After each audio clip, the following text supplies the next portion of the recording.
Honourable Naik గారు చెప్తున్నారు. ఎందుకు?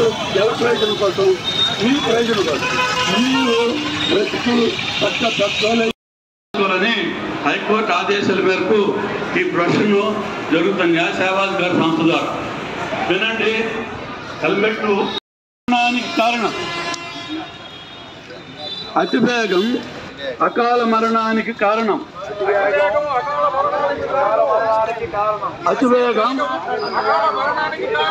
అతివేగం భద్రతే మీ జీవితానికి నేస్తం. అది లేకుంటే మీ జీవితం అస్తవ్యస్తం.